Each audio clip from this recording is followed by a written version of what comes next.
Triplets begged Billionaire for their mother's rescue. The promise they made was the center of their world now. Suddenly, the anxious silence was replaced with a frantic energy. They were on a mission to build a stronghold of Kobo and Naira to protect their soon-to-arrive child. Chitty became a man on fire. His hours at the mechanic's shop stretched longer, his hands moving with a new urgency as he changed tires and bled brakes.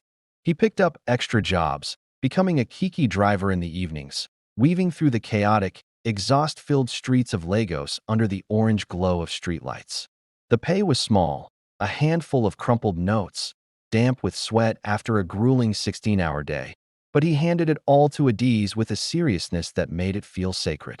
Adiz, in turn, became the fortress's guardian. She bought a small, lockable metal box, a June 12th biscuit tin, and placed it on the shelf above her mattress. Every evening, they'd sit together and count the day's earnings. A 50 naira note was smoothed flat with care. Coins were stacked into neat towers. For hospital, she'd say, dropping in a coin. For baby soap, Chitty would add, tossing in a stained 20 naira note. The tin started to have a voice, a soft rustle of paper and metal when shaken. Antenatal care was their first big test of this new frugality. A friend, Nkechi, who just had a baby, urged Adiz to go to the primary health center.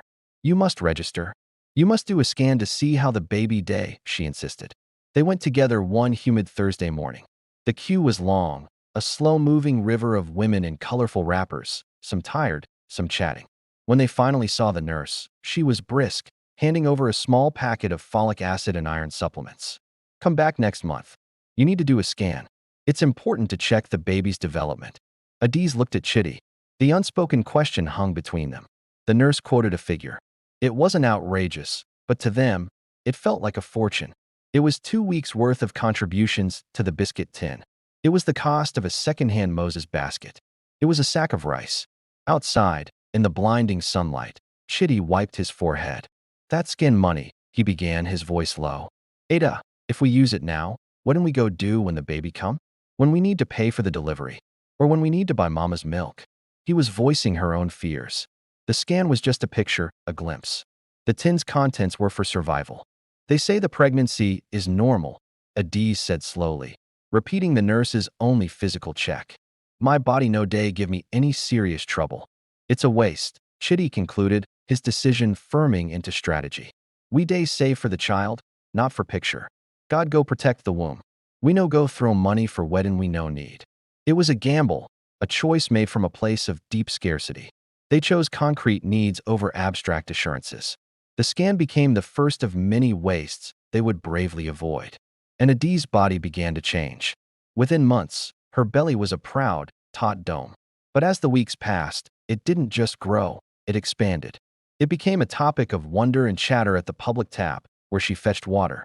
"Adiz, this your stomach nah like basketball," a neighbor woman chuckled. "You be like say you carry river inside," another teased. "Not twins be this oh? I can bet my last naira." Make Chitty prepare himself. Double blessing day come. Adiz would smile, a hand instinctively cradling the immense curve. The sheer size was sometimes uncomfortable, a deep, stretching sensation that stole her breath. She felt flutters and kicks, but they seemed to come from everywhere at once, a chaotic, bubbling activity. In her quiet moments, a sliver of doubt would pierce her resolve. What if something is wrong? What if the nurse was right? She'd push the thought away, her hand finding the solid weight of the biscuit tin. Its rustle was her answer. They were saving for life, for the reality after the birth. That was the priority. Chitty, watching her navigate the room with her new, monumental shape, felt a surge of protective awe. He saw her wince sometimes, saw the effort it took to rise from the low bed. "You sure you no need to go back to that nurse?" he asked one night, his concern cutting through his exhaustion. Adiz shook her head firmly, patting her stomach. "This one na strong Pekin. Day kick well. We are saving, Chitty. Every kobo counts." Their world had narrowed to a single, all-consuming goal: fill the tin. They ate the same simple meals of beans and gari, day after day. A piece of meat was a luxury saved for Sundays, and even then, it was small. They walked instead of taking a kiki. The scan, and all it represented, modern medicine's gaze into the mystery, was a door they firmly, fearfully closed. Their faith was placed in God, in their growing savings, and in the formidable strength of Adi's young body, which carried its enormous, secret cargo through the heat and hardship of Lagos, one saved kobo at a time. The promise. The air in Adi's small room in Okoto was thick with the scent of burning mosquito coil and the distant, rhythmic pounding of fufu from a neighbor's kitchen. Outside, Lagos buzzed, a relentless symphony of honking danfos, shouting traders, and generator hum. But inside, a profound silence had taken root, one that seemed to swallow all sound since she'd seen the 2 lines on the pregnancy test stick. At 21, Adi's was all sharp angles and soft hopes. Her eyes, usually bright with plans for her hair-plaiting business, now held a storm of uncertainty. She sat on the edge of her bed, her fingers tracing the faded patterns on her wrapper. The weight in her belly wasn't physical yet, but it was there, a heavy, secret knowledge. Chitty was late. He was always a little late, a trait she used to find charming, a sign of his busy hustle. Now, every passing minute felt like an eternity of judgment. When his knock finally came, 3 quick, familiar raps, her heart leapt into her throat. He entered, smelling of petrol, sweat, and the faint, sharp scent of the mechanic's workshop where he apprenticed. His smile was tired but genuine, fading only when he saw her face. "Ada, what'n day happen? You day look like person we see ghost." He dropped his stained canvas bag by the door. Adiz tried to speak, but the words stuck. She simply picked up the plastic test stick from the bedside table and held it out, her hand trembling slightly. The silence stretched, thin and taut as a wire. Chitty took it. He stared. His face, usually so animated, went perfectly still. The cheerful noise from the street outside seemed to mute. He slowly sank onto the room's only other piece of furniture, a rickety wooden chair. The plastic creaked under his weight. "You sure?" he finally asked, his voice barely above a whisper. "I go clinic yesterday." "Not true." Another long silence. Chitty ran a hand over his close-cropped hair, then down his face, as if trying to wipe away the news. His mind was a frantic ledger. Rent for this room was due. His Oga at the workshop paid him in promises and occasional peanuts. The money he sent to his mother in the village was already a struggle. A child. A child. The word echoed with terrifying implications. Hospital bills, diapers, baby clothes, school fees, and a future that was rushing at him like a speeding truck. "Chitty, say something," Adiz urged, her voice shaky. "I day think," he replied, but it was more than just thinking. It was a reckoning. That night, and many nights after, Chitty lay awake on his mattress in the boys' quarters he shared with 3 others, staring at a ceiling full of cracks that looked like hopeless roads. The pressure from his family back in Omudioka was relentless. When will you marry a proper wife from home? When will you build your father a house? This pregnancy was a complication he couldn't afford, a detour from a path that was already steep and rocky. He thought about asking her to end it. The words formed in his mind, cruel and practical. But then he'd remember Adiz's laugh, how her whole face lit up when she finished a complex cornrow style, the determined set of her shoulders. She wasn't a problem. She was a person. His person. For a week, he felt like a ghost, there but not really there, eating little, speaking even less. Adiz watched him, her own hope wilting with each passing day. She braced herself for the worst, for him to disappear or to suggest the unthinkable. Then, one evening, he showed up at her room with a bag of sweet, juicy oranges, a small luxury. He sat her down, took her hands in his calloused, grease-stained ones. "Ada," he started, his voice rough from sleepless nights, but steady with newfound resolve. "I no go lie, my mind don run everywhere. Fear don catch me. The money matter. E day worry me so my chest day pain me." Adiz's eyes filled with tears. This felt like the prelude to rejection. "But," he continued, squeezing her hands, "but, you be my woman. This Pekin na our Pekin. We never plan am, but God plan am. So we go face him together." A sob escaped her, a sound of sheer, overwhelming relief. "We go keep am," Chitty declared, his words solidifying into a promise. "We go be family. God day. We go hustle. We go save. I go do any work way I see. Driver, loader, anything. We go manage." In that moment, under the dim glow of the single bulb, with the sounds of survival filtering in from the street, their future was decided. It was a promise built not on financial security, but on the fragile, formidable foundation of young love and desperate courage. They were going to be parents. They were going to be a family.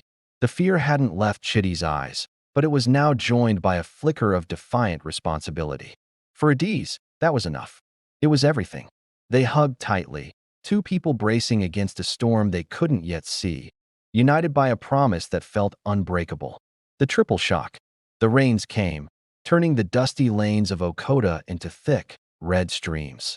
Adiz's time was upon her. The immense weight she carried now felt like it was pulling her down, a ripe fruit ready to drop.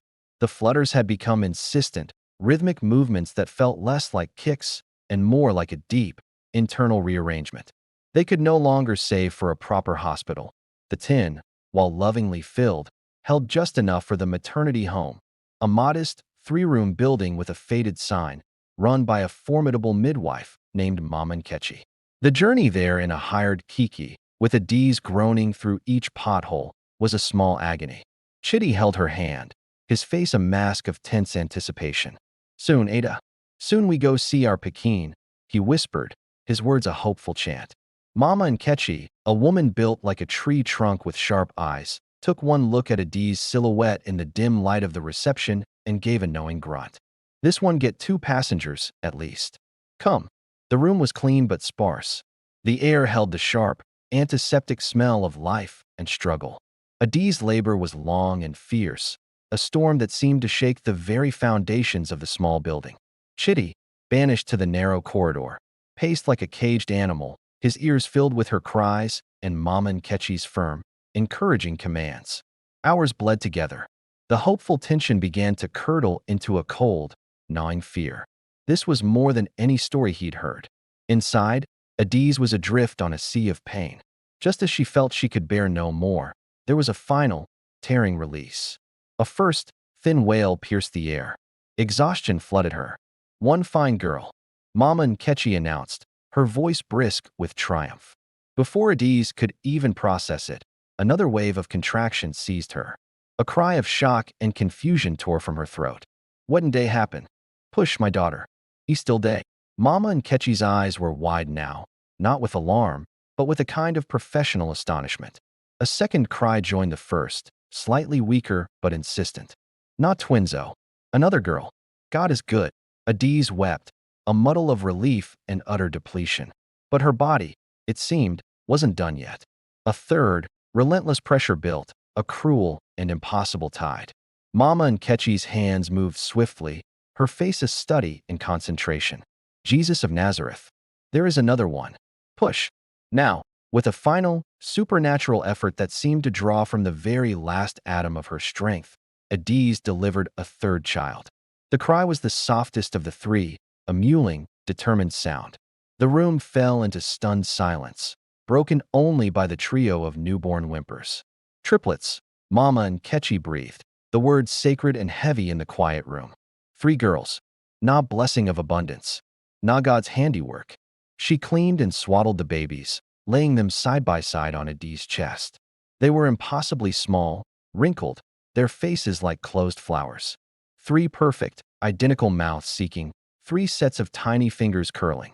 Adiz looked from one to the other, her mind blank, unable to wrap itself around the reality. 1 became 2. 2 became 3. The arithmetic of her life had just been catastrophically rewritten.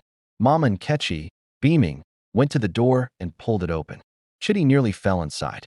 "My wife. My child. Go and thank your God, my son," Mama Nkechi declared, her voice booming with pride. "Him no give you 1, him no give you 2. Him give you 3. 3 fine girls. See your wife, na strong warrior." She stepped aside. Chitty's eyes went from Adiz's pale, sweat-slicked face to the bundles in her arms. "No, not a bundle. Bundles. A row of them." His smile, which had dawned like the sun, froze, then slowly disintegrated. His brain, wired for one outcome, short-circuited. He blinked, as if clearing a vision.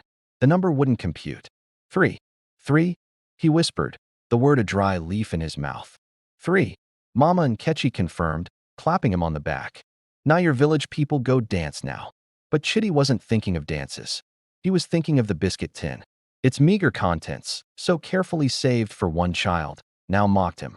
The mental ledger he had been keeping for months, one sack of diapers, one tin of formula, one set of clothes, exploded into a chaotic, impossible spreadsheet. Everything had to be multiplied by 3. The debts he had already quietly taken from the unsmiling moneylender under the bridge, Mr. Bassey, loomed in his mind, no longer a hill to climb but a sheer, unscalable cliff. He moved over to Adiz, his legs feeling like they were made of stone.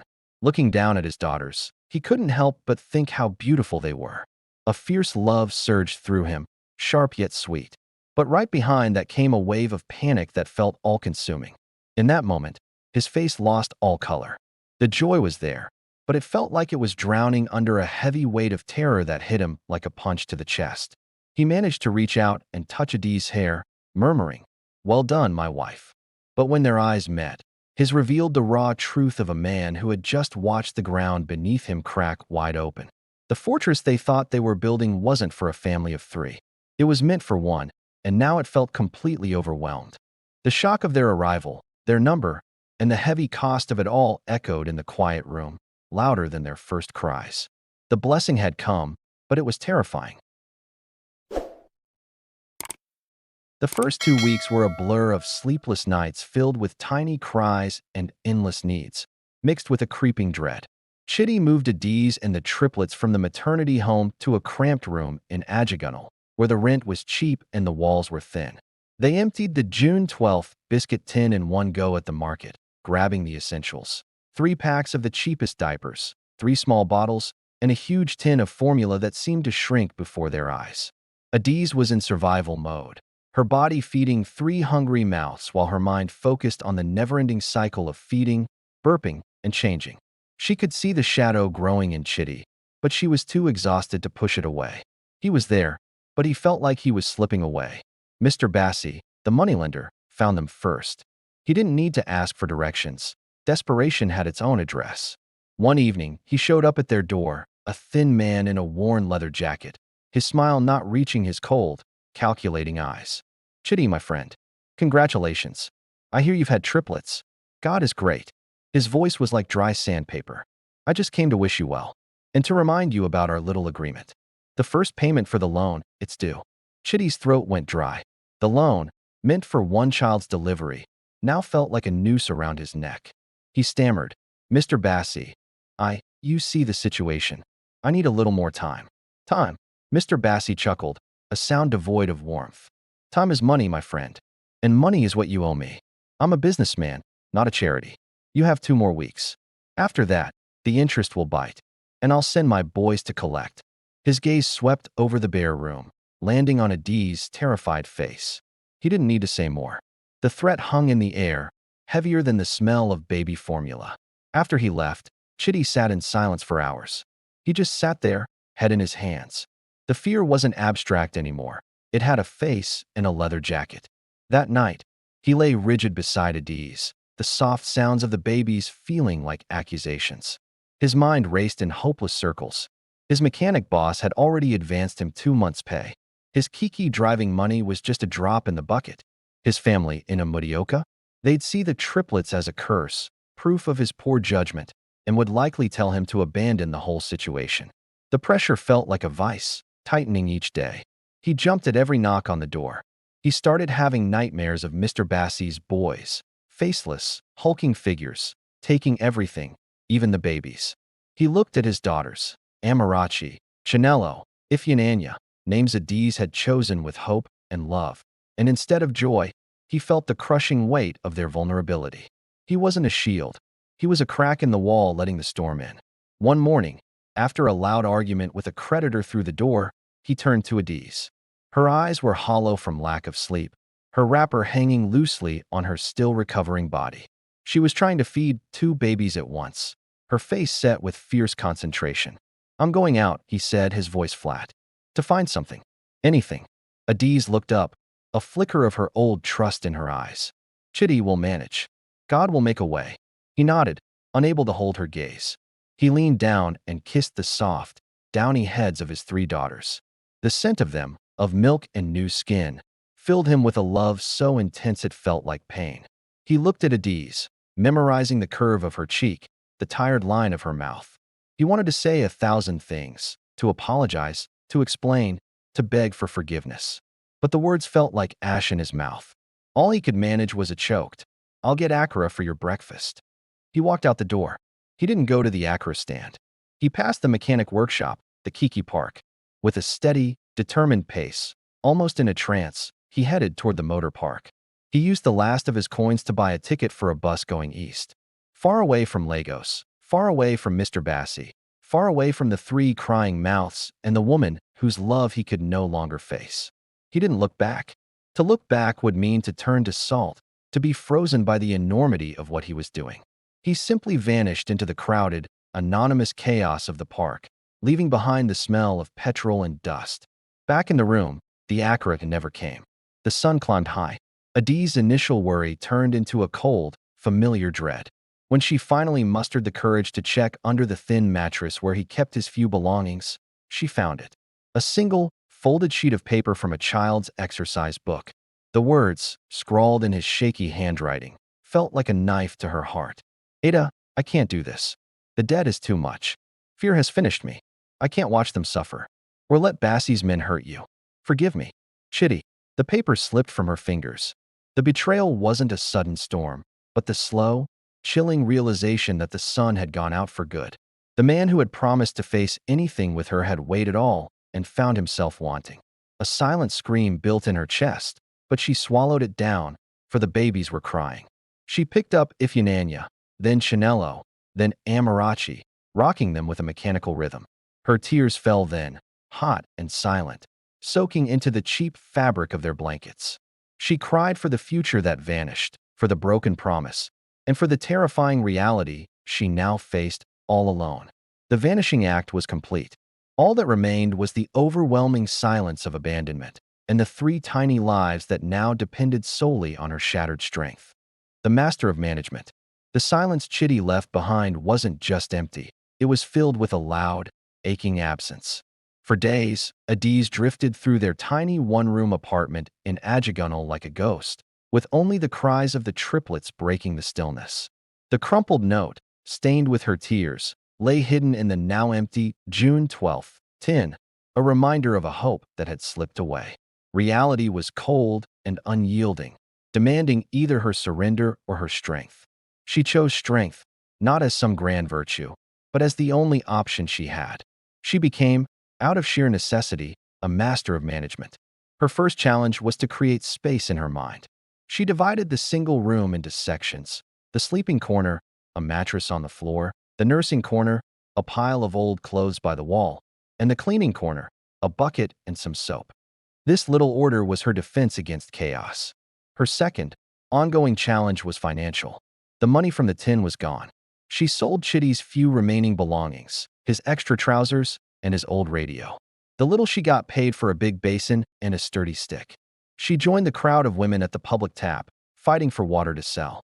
"Pure water. Ice water," she'd shout, her voice competing with a dozen others, a baby strapped to her back with a wrapper while the other two were left with a kind, if overworked, neighbor, Mama Bose, who accepted payment and washed dishes. Her days turned into a relentless routine. Mornings were spent fetching and selling water under the scorching sun. In the afternoons, she took in laundry from university students in a slightly nicer part of town, scrubbing until her hands were raw and pruned, the smell of bleach and sweat becoming her constant companion. Evenings, if her legs could still carry her, were for buying palm oil, flour, and pepper, making Acra and Puff Puff to sell by lantern light at the corner where the Kiki drivers parked. Every kobo was a soldier in her desperate battle. She created a mental accounting system. A 5 naira coin wasn't just 5 naira, it was one diaper. A 20 naira note was a quarter scoop of formula. 100 naira was a piece of rent, hidden away in a different spot each week. Food was the front line of this war. She found a nearby bookco where a tough but kind woman sold yesterday's EBA at half price. Adiz became an alchemist of leftovers, turning one piece of dried fish into a pot of soup that had to last 3 days. Her best creation was triplet porridge, a thin, tasty mix of ground oats, blended ugu leaves for color, and a single hard-boiled egg carefully shredded to share its precious protein across 3 bowls. She watched her 3 beautiful girls eat, their faces getting fuller while hers grew sharper. Amarachi, the thoughtful one, would try to share. Mama, you chop? I already chop, NWAM. Adiz would lie, her stomach a hollow pit. See how my belly full? She'd pat her abdomen, which was slowly collapsing in on itself. Hunger was a constant companion, a sharp-toothed creature living inside her ribs. At first, it was just an ache. Then it turned into a burning pain, flaring up whenever she caught a whiff of food she couldn't eat or went too long without a bite. She guzzled water to fill the emptiness and chewed on sticks of sugarcane for a fleeting taste of sweetness, swallowing the fibrous pulp. The girls were thriving in their own way. They learned to walk, holding onto each other for balance, a little three-legged unit of toddlerhood. They shared everything: clothes, toys, like a discarded bottle cap or a shiny piece of foil, even sickness. But Adiz? She was withering away. The vibrant young woman from Okoto was being sanded down to her essentials. Fierce eyes and a gaunt face, bones pressing against skin, and a will of forged iron. One afternoon, while pounding yam for a paying customer, a wave of dizziness hit her so hard that she saw black spots dancing before her eyes. The pestle slipped from her hands. She staggered to the side and vomited bitter, yellow bile into the gutter. The burning in her stomach was no longer just hunger. It was a focused, acidic fire. Mama Bose found her slumped against the wall. Adiz, this thing you're doing to yourself? No good. You're turning to paper. You must eat. The children, Mama Bose, Adiz whispered, wiping her mouth. They must grow strong. I'm their mother. It's my work. Her work was management. She managed time, money, hunger, and pain. She dealt with the sideways glances from neighbors who whispered about the woman abandoned with 3 burdens. She managed the loneliness that was a deeper ache than the ulcer forming inside her. She became a living ledger, where every debit from her own body was a credit to her daughter's future. She was their shelter, their provider, their sole defender. A fortress built not of bricks, but of denial, with her own sustenance being the consistent, conscious sacrifice she entered into the books. She was the master of management, and her own life was the price she had resolved, with silent, heartbreaking precision, to pay. The diagnosis. The fire in Adiz's stomach had become a permanent tenant, a smoldering coal flaring into an inferno with every skipped meal or sip of strong, cheap tea. It was no longer just a pang of hunger. It was a precise, grinding agony that lived just below her breastbone. She carried it with her as she hawked her pure water, a secret torment behind her saleswoman's smile. At night, it burned brightest, a cruel companion to her exhaustion, making sleep a shallow, restless thing where dreams were of cool water and full plates that vanished upon waking. She tried her own remedies. She chewed agbu leaves, a bitter green paste that promised to cool the belly. She drank slimy concoctions of ground okra water. She avoided pepper and fried foods, which were luxuries she couldn't afford anyway. But the pain was a shrewd enemy, adapting and persisting. The final straw came at the market. She was haggling over the price of a small, bruised tomato, the last item to complete a meager stew for the girls. Suddenly, a wave of nausea, hot and sudden, washed over her. The world tilted. The vibrant colors of the pepper and plantain stalls blurred into a dizzying swirl. She felt a sharp, stabbing twist deep inside, and a taste of copper flooded her mouth. She stumbled, dropping the tomato, and clutched at a nearby pole holding up a tarpaulin roof. "Madam, you day all right?" the tomato seller asked, his annoyance shifting to concern as he saw the grayish pallor of her skin and the sheen of cold sweat on her forehead. Adiz couldn't speak. She managed a weak shake of her head, her vision tunneling. Mama Bose, who had been at a nearby grain stall, rushed over. "Ada, Anini, what happened?"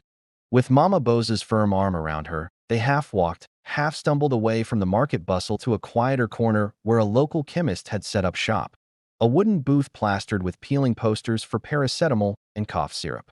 The chemist, a young man with kind eyes behind thick glasses, took one look at her and cleared off a stool for her to sit.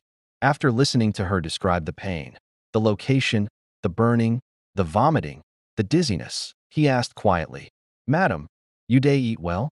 You day take breakfast before you run your business?" Adiz looked down at her rough, calloused hands. The truth was too heavy to lift. "I day manage," she whispered, the universal Legos phrase for enduring the unendurable. The chemist sighed, a sound of weary recognition. He didn't need a stethoscope to hear the story her body was shouting. He checked her blood pressure, which was worryingly low. He pressed gently on her abdomen, and she flinched as his fingers found the epicenter of the fire. "Madam," he said, his voice gentle but firm, removing his glasses. "This thing way you day feel, na ulcer. Okpally in your stomach. Edan deep. See how you just day shake, and your eyes no get light. This one nah because of chronic hunger and worry. Your stomach day digest itself." The word landed in the quiet booth with the weight of a stone. Ulcer. It was a diagnosis, not just of pain, but of her entire life. A physical manifestation of every meal skipped, every anxiety swallowed, every silent tear shed over the past 7 years. He scribbled on a pad and tore off the sheet. "You need these meds. Omeprazole. It'll help cut down the acid." But he leaned in, making it clear, the medicine alone won't do the trick. You have to eat. Regularly. Just a little, but something has to go in your stomach. No empty stomach in the morning. If you don't eat, this pain will slowly eat you alive. The ulcer could burst. You hear me. Adiz took the prescription, the paper feeling absurdly flimsy against the weight of his words. "You must eat." That felt like a cruel joke. How could she explain the math of her home? That 3 bowls had to be filled before one. That the sound of her kids' satisfied sighs was the only nourishment her soul could afford? "How much for the meds?" she asked, her voice barely above a whisper. He told her, and it was the price of a full day's Acra sales. A week's worth of eggs for her triplets. She nodded, a mechanical movement, and rose unsteadily. "I'll come back," she said, the lie tasting as bitter as the bile in her throat. Outside, the Lego sun was relentlessly cheerful. Mama Bose took her arm. "You heard the man, Ada. You have to take care of yourself. Who will look after those girls if you collapse?" "I know, Mama Bose," Adiz replied, but her mind was already racing through her finances. The medicine felt like an expense she couldn't justify. The instruction to eat was an impossibility she couldn't solve. The diagnosis had put a name to her sacrifice, but it changed nothing. The fire in her belly was now a named companion. Okpally, the ulcer, a testament to her love, a scar of her struggle. She'd learned to carry this burn too, just another weight in the endless burden of motherhood.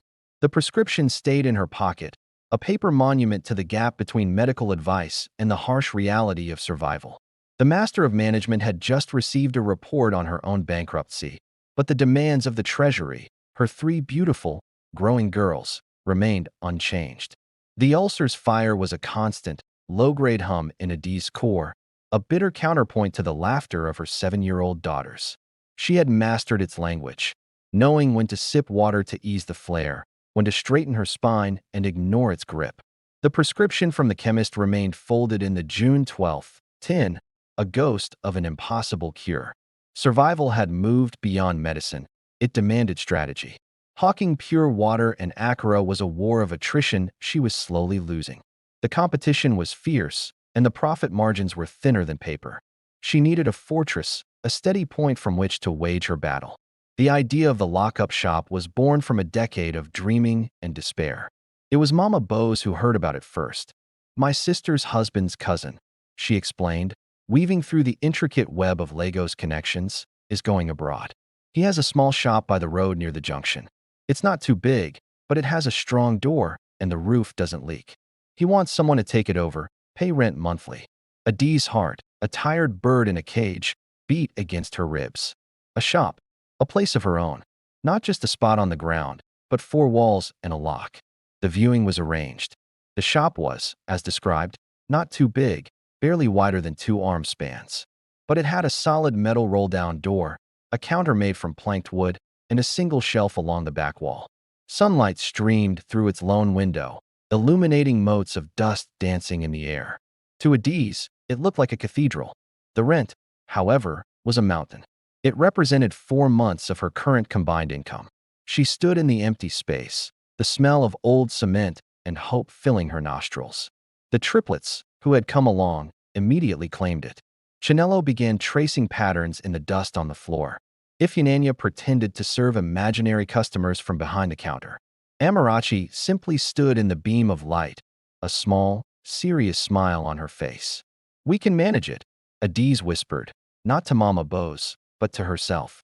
It was a declaration of war on a new front. The next month was an exercise in extreme austerity. They ate nothing but Gary and salt. She took on extra washing, her hands becoming red and cracked from labor. She called in every faint favor owed, collecting small loans of 200 naira here, 500 there, from women who pitied her but also trusted her granite resolve. The triplets, sensing a mission, became scavengers of sorts, collecting discarded plastic bottles to sell to the recycling man. Their small earnings added to the growing pile with solemn ceremony. Finally, the day came.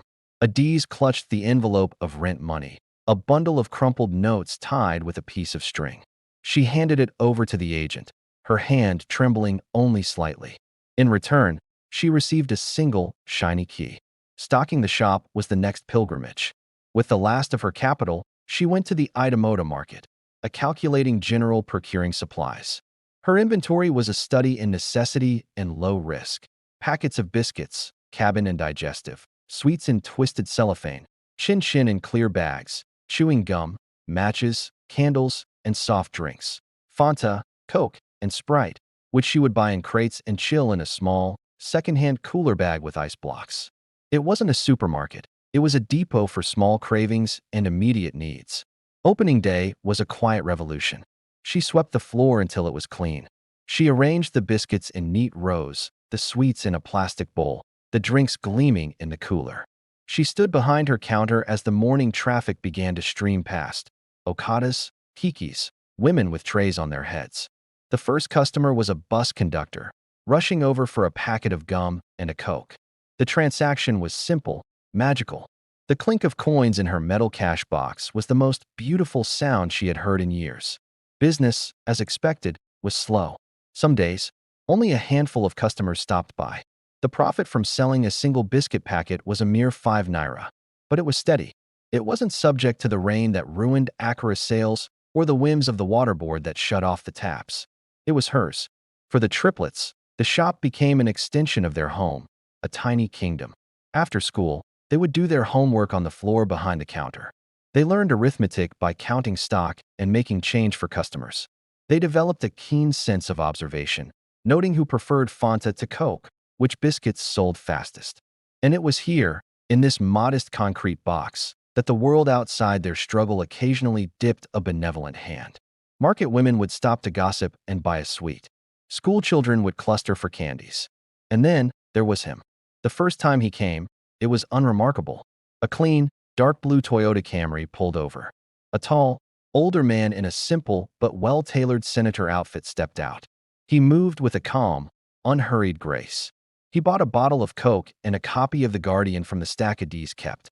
He paid exact change, offered a slight, polite nod, and drove off. He returned a week later. And then again. His visits settled into a rhythm. Always in the evening, always the same purchase. He spoke little, but his eyes were kind, taking in the scene. The serious woman behind the counter, the 3 identical girls with their shared, watchful eyes.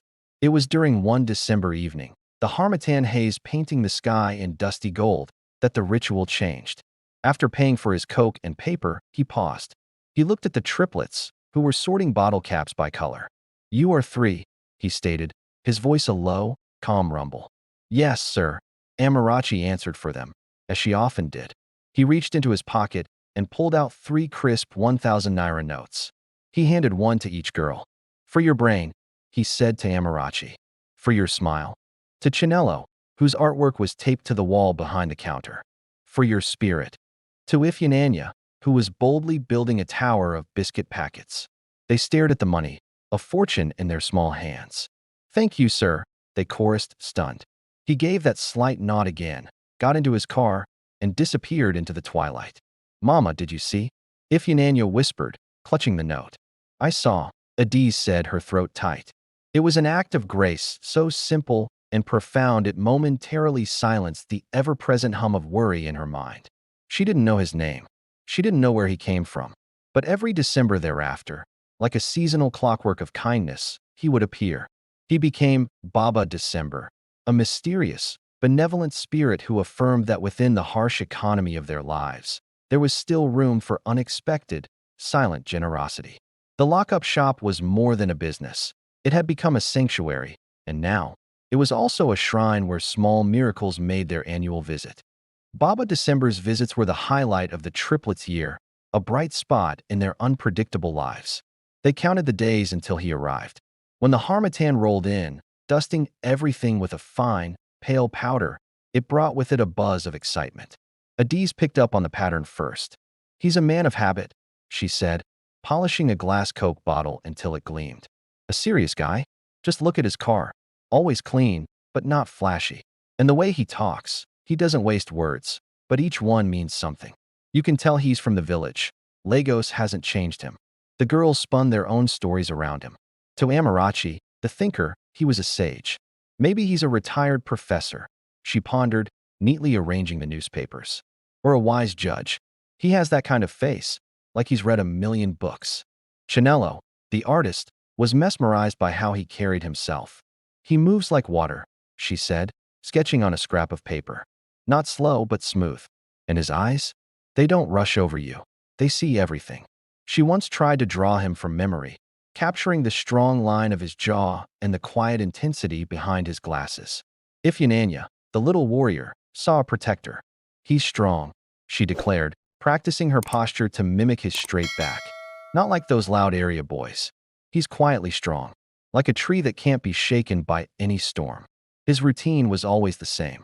The blue Toyota Camry would glide to a stop by the roadside, never blocking traffic.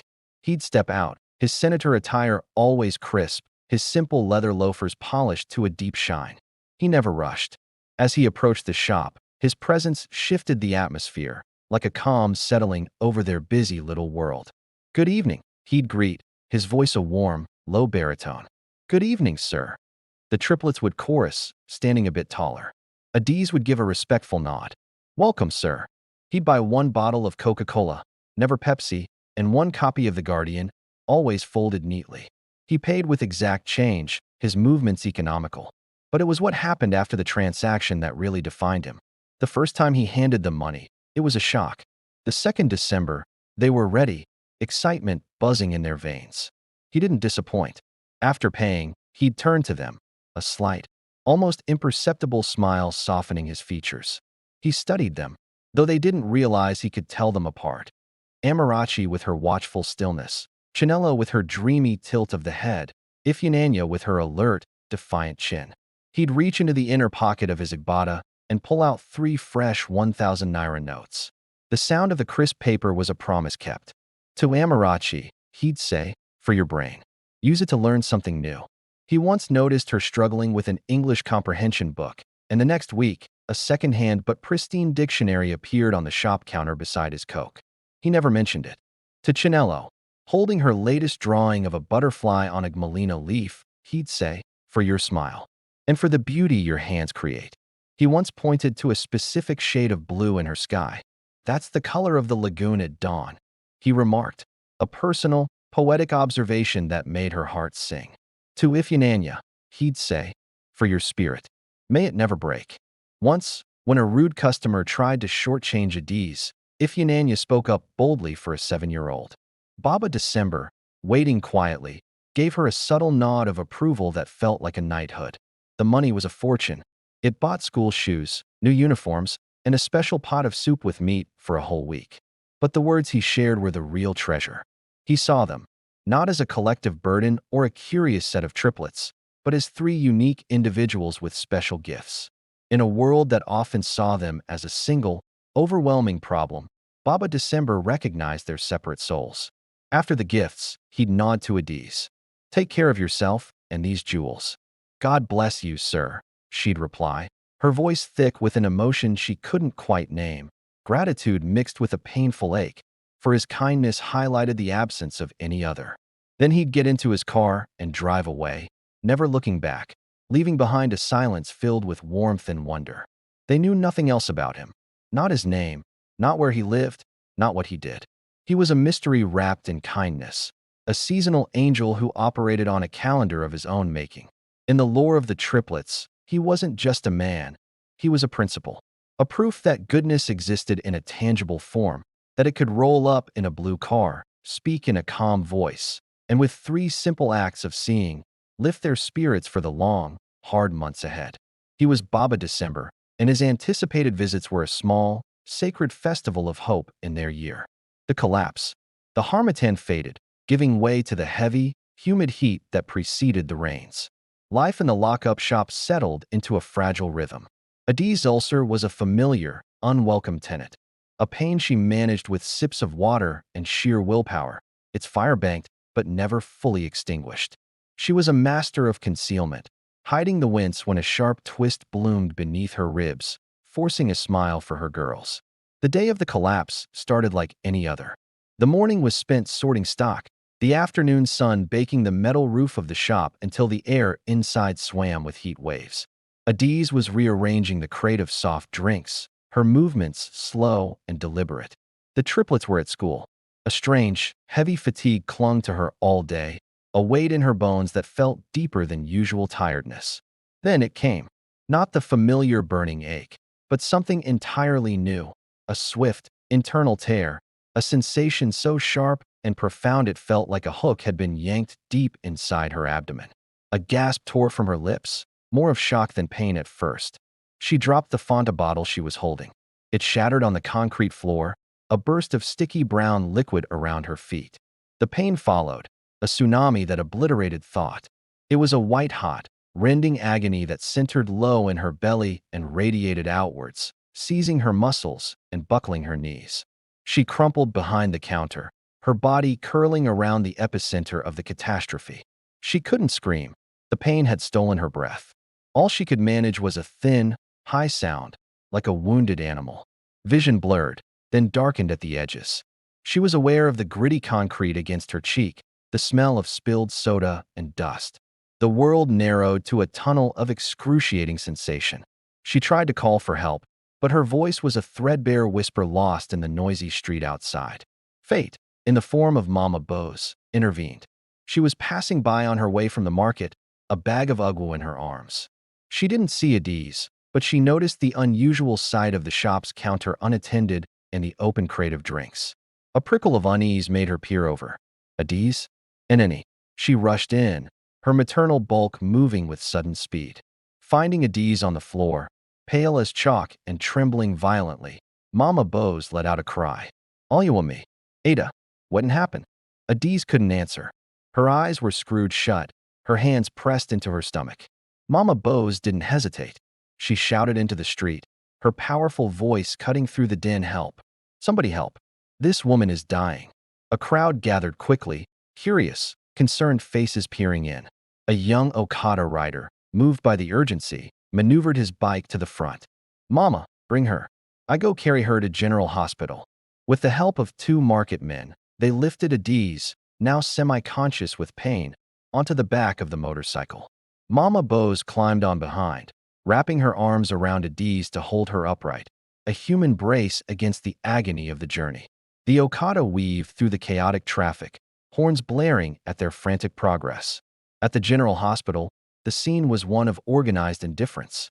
The casualty ward was a tableau of suffering, cries, moans, the hurried steps of overworked nurses.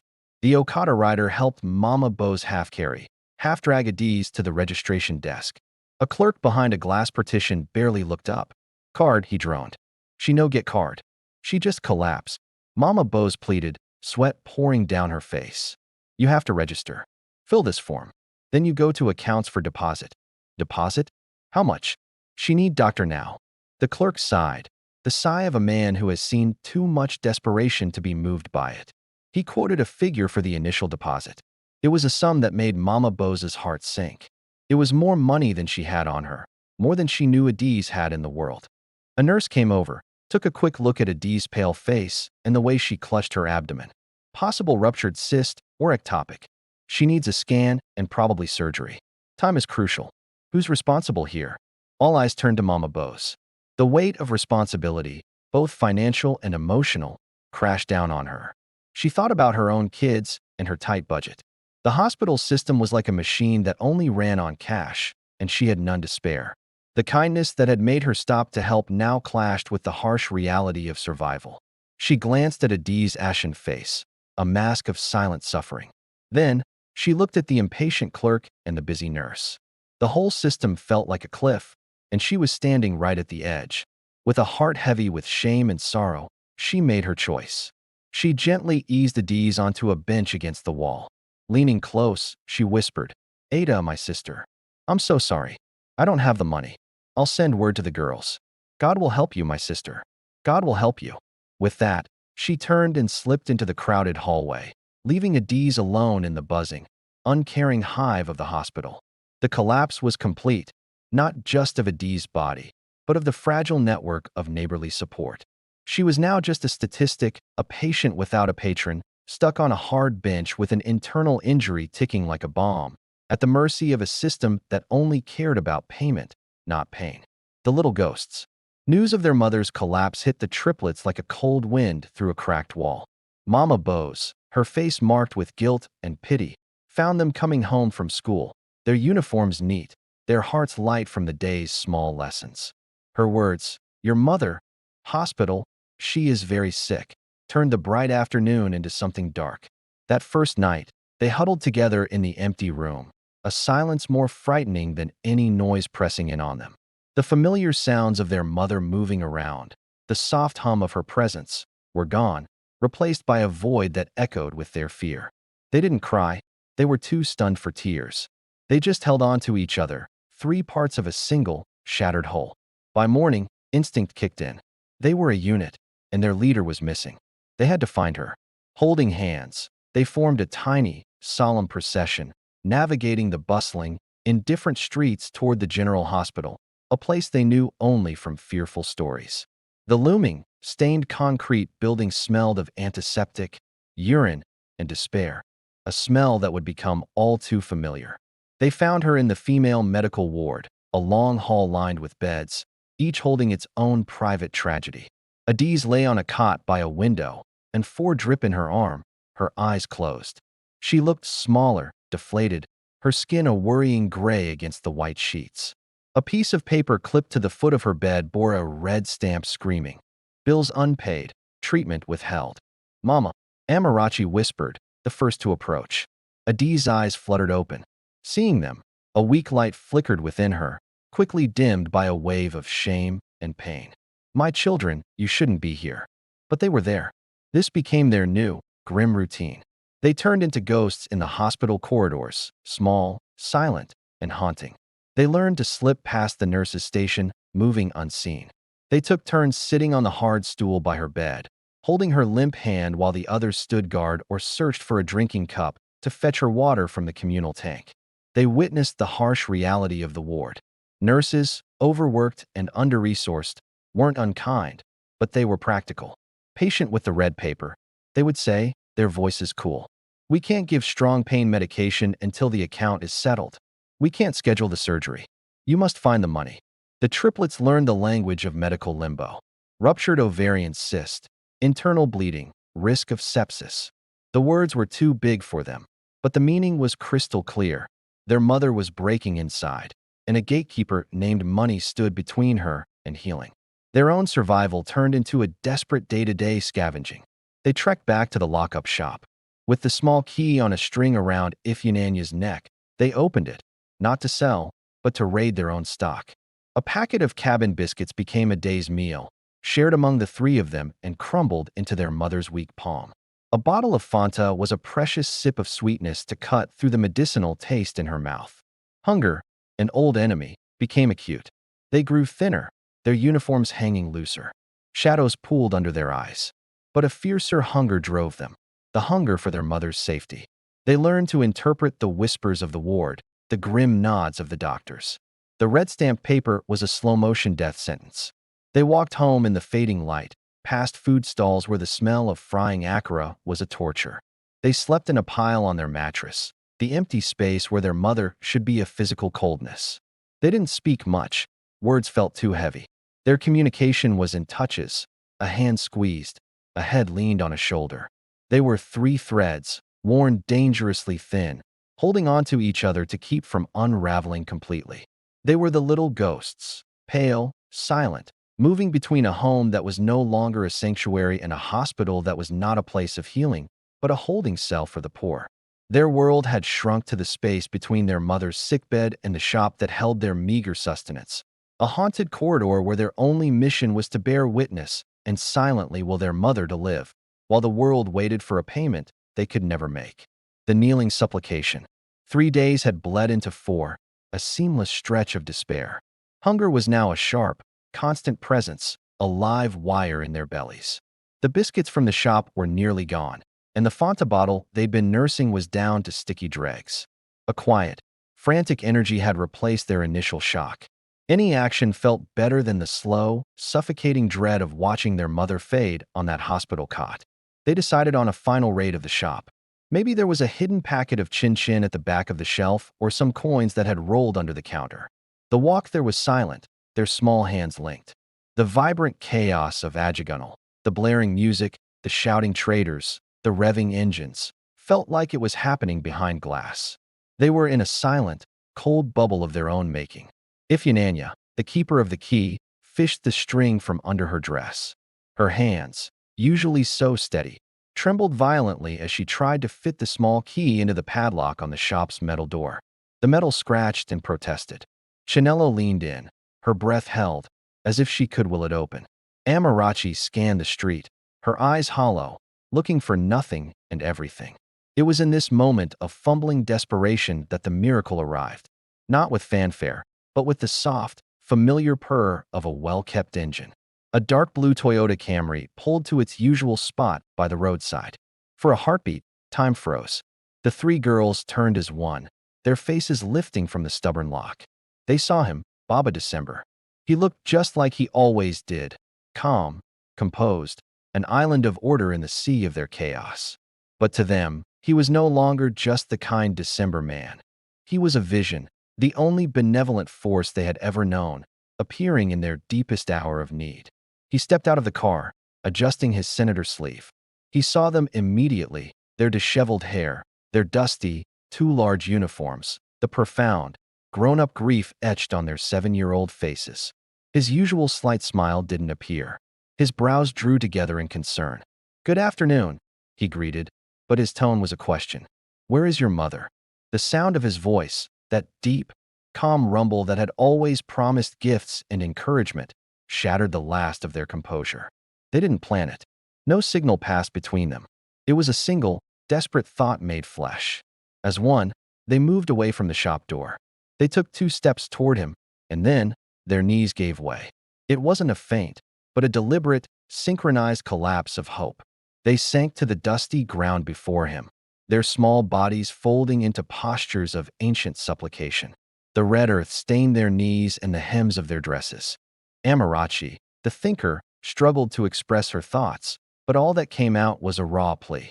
"Baba, please, they say we must pay the hospital." Chinello, the feeler, could only voice the deep terror gripping her heart, her words breaking into a sob. "Mama day there, she go dio." Ifyananya, the warrior, lifted her dust-streaked face, tears glistening in her eyes as she locked onto his with a fierce intensity.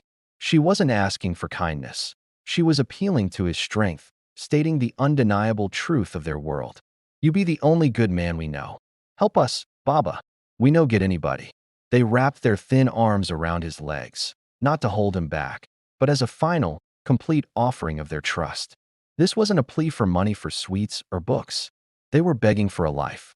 The sheer weight of their despair, their utter abandonment, and their blind faith in him hit Chief Adewale Asanuga like a physical blow.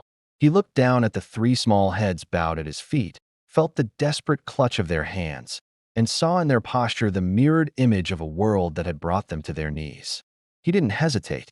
He didn't ask for details or explanations. The sight alone was all the evidence he needed. His heart, a seasoned one that had built an empire and weathered many storms, cracked open. In a voice thicker and rougher than they'd ever heard, he issued a command that was also a lifeline. "Enter motor," he said. "Show me." The settled account. The drive to the general hospital was a silent, charged journey.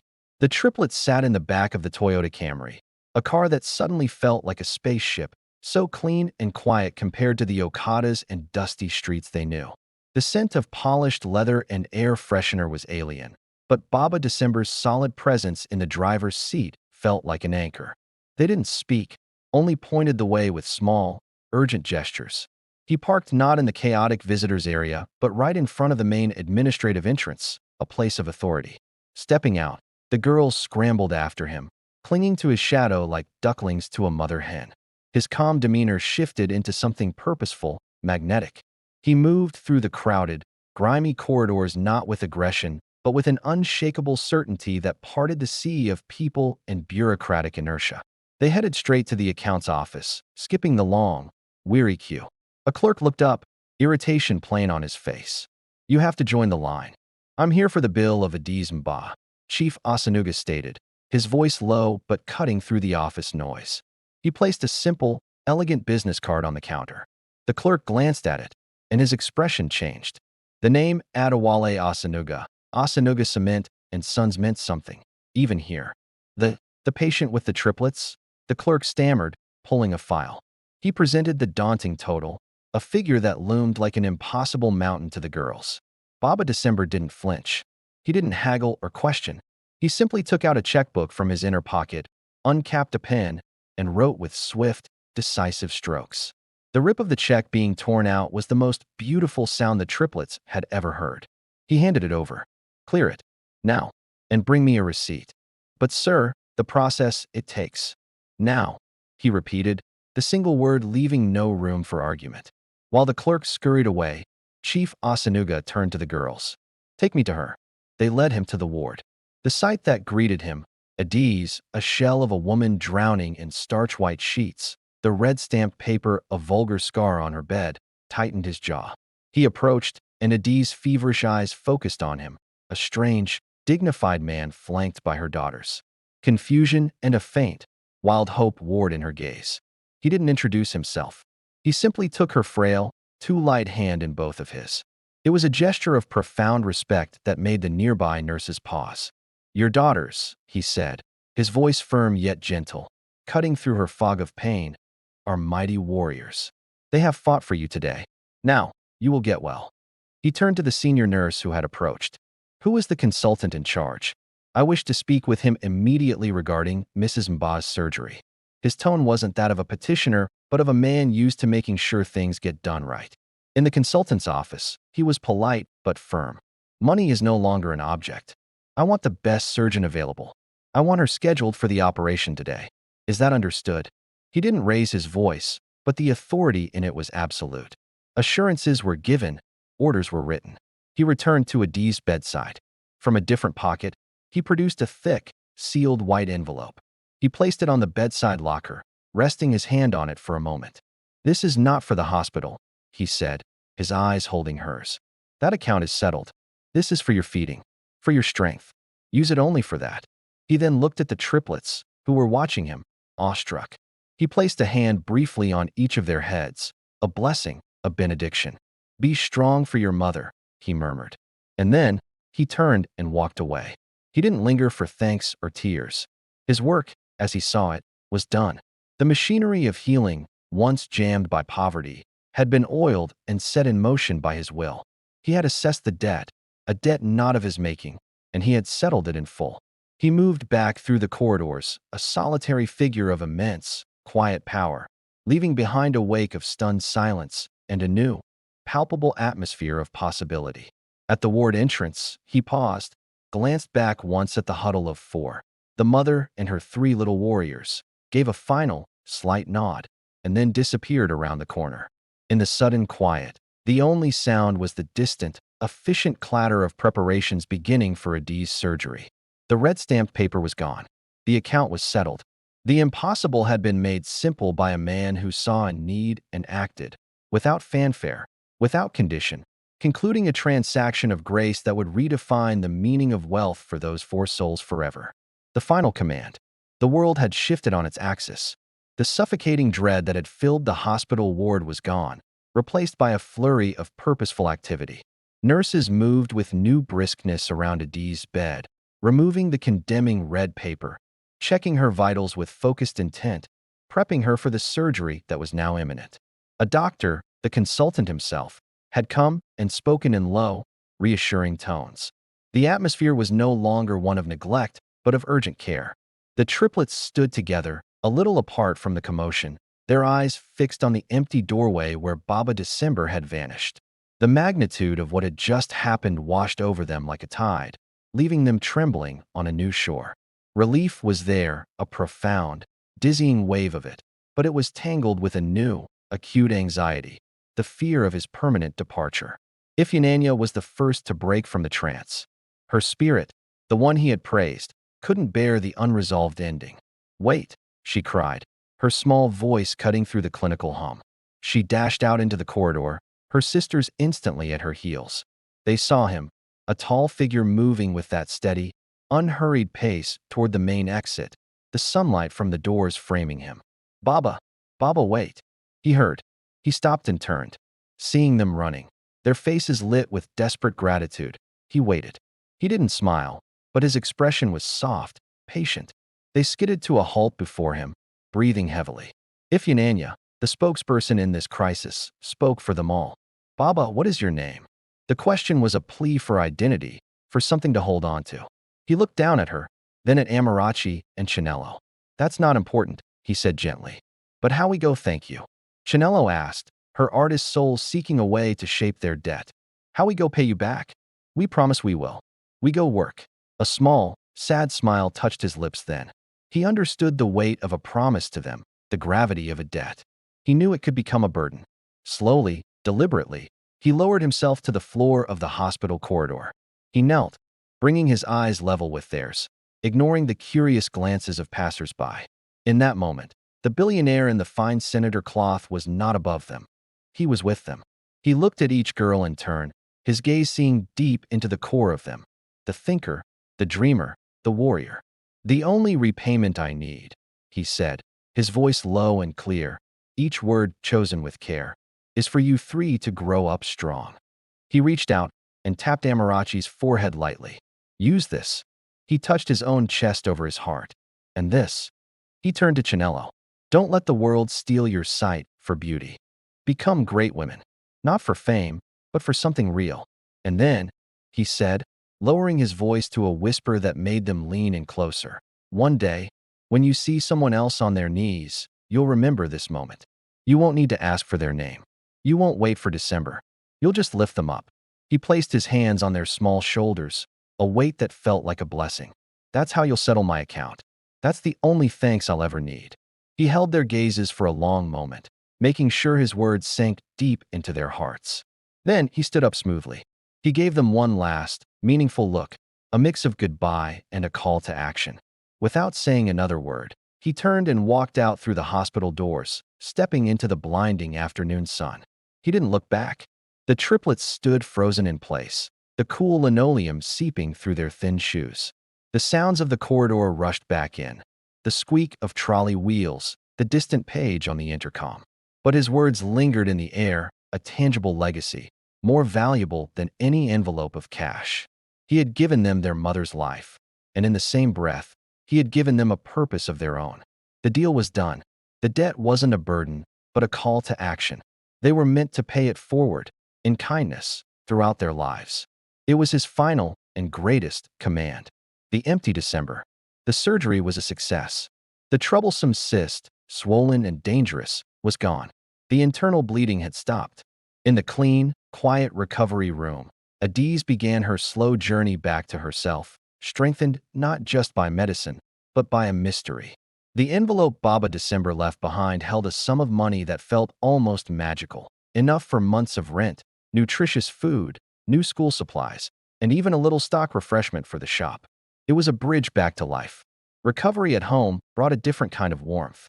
For the first time in years, their tiny room smelled of healing herbs and onugbu soup rich with goat meat, not just the ghost of hunger. Adiz's color returned, her once gray pallor replaced by a healthy glow. The sharp angles of her face softened. She could sit up and laugh, a sound the triplets had almost forgotten. They doted on her, bringing her water, fluffing her pillow, every action filled with a joyful reverence. The lockup shop reopened. This time, the opening felt triumphant. Neighbors who had once whispered now came to buy and marvel, asking cautious questions about the big man in the Camry. Adiz, her dignity restored, would simply say, "God sent a helper," and leave it at that. The triplets worked with renewed energy, arranging biscuits with military precision, their hearts light. They weren't just managing, they were building. As the months rolled by, their lives transformed. They enjoyed 3 meals a day. Their school uniforms were new and crisp. Amarachi's books were covered in neat brown paper. Chinello had a proper set of colored pencils. Ifeanya's worn shoes were replaced. The ever-present hum of existential fear faded, replaced by the usual worries of school tests and childhood squabbles. They were, for the first time, normal. But as the dry harmattan winds began to blow, dusting the city in a familiar haze, a new anticipation took root, sweet and sharp. They tidied the shop extra carefully. They practiced what they would say. Amarachi planned to show him her top-of-the-class report card. Chinello worked on a special drawing, a portrait of their family, with a tall, kind figure standing protectively behind them. Ifeanya rehearsed a speech of gratitude, determined to express herself clearly. December arrived. They watched the road. Every blue car that passed made their hearts leap. Days slipped by. The Christmas decorations went up in the market, and the usual festive chaos unfolded, but their eyes were constantly drawn to the spot where his Toyota always parked. One evening, a blue car pulled over. They rushed to the front, only to slump in disappointment. It was a different make, a different man. The disappointment felt like a physical ache. Maybe he's busy, Amarachi reasoned, trying to logic away the dread. Maybe he'll come later in the month. But as the month went on, a quiet certainty settled over them. He wasn't coming. The rumor reached them in January, seeping slowly through the porous walls of the community like a stain. It came from the market women, from the drivers at the park who had connections to Ijibuode. It was murmured in pieces, gathered by Mama Bose with a grim face. That man, the one with the Camry, they say he was a big Oga from the village. He went for a family meeting after Christmas. There was food, a big feast. He fell sick when he returned home to Lagos. Very fast sickness. Stomach pains. The whispers grew darker, more specific, laced with a knowing horror. They say his people, his own brothers, their minds were poisoned with jealousy long before the food was. All that money, and he had no son of his own. They wanted his shares in the business. The doctors said it was acute poisoning. Nothing could be done. The triplets pieced these fragments together into a terrible, coherent whole. They didn't speak of it to Adiz. They held the knowledge between them, a sacred and awful trust. The man who had lifted them from their knees had been struck down for his goodness. His kindness, so vast and quiet, had been met with the world's smallest, most venomous evil. That December, and every December after, the space by the roadside remained empty. The festival of hope was over, replaced by a solemn vigil of memory. The miracle they had received was now shadowed by a martyrdom. They had their mother, their health, their renewed future, all bought at a price they never intended, paid by a man they could never thank. The lesson was complete, and it was devastating. Light could indeed attract not just moths, but vipers. And the purest generosity could make it a target. The empty December stood as a silent testament to that brutal, beautiful truth. The legacy of kindness. The empty Decembers stretched into years, each one a silent lesson in the complex architecture of loss and gift. The triplets carried the secret of Baba December's fate like a sacred, heavy locket close to their hearts, its weight shaping their growth. The world, seeing them flourish, saw only a remarkable turnaround. They didn't speak of poison or jealousy at the village meeting. They spoke of a scholarship, a lucky break. But inside, the whisper of his fate was the fire that fueled their resolve. They obeyed his command. They grew. Amarachi, whose brain he had prized, devoured knowledge with a focused intensity that surprised her teachers. The memory of the red-stamped hospital paper, the clinical terms for her mother's suffering, became her guiding star. She studied biology, then medicine, specializing in gastroenterology. Dr. Amarachi Mba became renowned not just for her skill, but for her calm, unhurried authority that reminded some older nurses of a certain benefactor long ago. She established a foundation that quietly covered surgical costs for women with gynecological emergencies, focusing on single mothers. She never asked for their names. She simply settled the account. Chinello, whose eye for beauty he had cherished, found her canvas in the world. Her art evolved from sketches of butterflies to vast, stunning murals that transformed dull hospital walls, chaotic motor parks, and orphanage courtyards. Her paintings told stories of resilience. A woman's hands cradling triplets, a tall tree providing shade, a light breaking through a dark wood. She used her fame to fund art therapy programs and to buy supplies for street kids, seeing in their doodles the same spark Baba December had seen in hers. She created beauty, just as he had instructed, and she shared it freely. Ifeananya, whose spirit he had strengthened, channeled her passion into the courtrooms of Lagos. She became a barrister, a small, unyielding force in a wig and gown, specializing in defending the poor and the wronged, evicted tenants, cheated market women, abandoned children. Her voice in court was a weapon, but her legal aid was free. When she saw injustice, she didn't wait for a petition. She intervened, her spirit a shield for the kneeling. She fought the dragons of indifference, a warrior in his name. Adiz, their mother, witnessed it all. She saw her girls grow into the incredible women Baba December had envisioned. The little shop they once ran closed, not because they failed, but because it had served its purpose. Adiz's ulcer, once a constant worry, faded into a distant memory. What filled her with pride wasn't just their degrees or achievements, but their character, the quiet, determined way they reached out to help others. Every year, as the Harmattan haze rolled in, they held a special ritual. This was their true Christmas celebration, their secret tradition. Amarachi would sneak into a public hospital, totally under the radar. She'd find a family sitting in despair by a bedside, clutching a red-stamped bill. Through a trusted social worker, she'd make sure the bill was covered, the surgery approved, and leave behind a note, "For your strength. Wishing you a smooth recovery." Chinello would search for a struggling street vendor or a young apprentice with worn-out tools. She'd quietly pay for a year's rent for a stall or drop off a shiny new set of tools with a simple card that read, "For the beauty you will create." Ifeananya would take on a pro bono case in December, defending someone who had no voice against a powerful system, making sure they could be home for the holidays. They never coordinated these acts. They never talked about them. But deep down they knew. It was their inherited debt, paid forward in the form of actionable, anonymous grace. The legacy of the homeless triplets and the billionaire wasn't a fairy tale. It was a blueprint. Baba December taught them that true wealth is a verb, an energy that can flow from a car window to a dusty roadside, from a hospital check to a life reclaimed. He also showed them, through his tragic end, that light can attract darkness, but the right response isn't to hide the light, but to spread it even further. Years later, at the unveiling of a new children's wing Amarachi had funded, decorated with Chinello's beautiful murals, and with Ifeananya handling the legal land rights, they stood together and admired their work. They weren't little ghosts anymore. They were forces of nature. Amarachi broke the comfortable silence. "He would be proud," she said softly, not needing to mention his name. "He is," Chinello corrected, her artist's soul feeling the truth of it.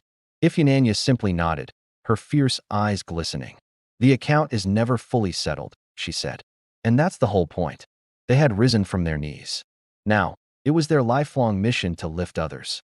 The chain of kindness, tested by pain and forged in grief, remained unbroken. It was a quiet, powerful empire he had left behind, built not of bricks, but of compassion, run by three queens who had once been beggars, forever paying forward a debt that had saved their souls. The story might have ended, but the legacy was alive, breathing, and ever-growing. So, the tale of the triplets, their mother's unwavering sacrifice, and the quiet billionaire who appeared like a seasonal angel finds its resting place here. But as we've seen, a story like this never truly ends. It transforms. It becomes action. It becomes a legacy written not in ink, but in healed bodies, captured beauty, justice served, and kindness passed from one hand to another. Baba December's final command was the seed. In the fertile soil of the triplets' spirits, watered by their mother's tears and nurtured by their own hard-won strength, it blossomed into a forest of goodwill, offering shade and shelter to those who came after them. This narrative reminds us that our toughest trials can become the foundation for our greatest purpose. It shows that help can come from the most unexpected places, and that the true value of a gift isn't in its size, but in the chain of grace it ignites. To you, who have followed this journey from a dusty roadside in Ajagunal to the halls of healing and justice, we say a heartfelt thank you. Thank you for being part of this story. Thank you for witnessing their sorrow and triumph. Thank you for holding space for Adi's strength, for Chitty's struggles, for the triplets' desperation, and for Chief Asanuga's incredible generosity. By witnessing, you've become part of this chain. May their story inspire you to see the kneeling souls around you, and may you find your own way to lift them up. The account remains open. The legacy continues. Go and be a blessing. Thank you.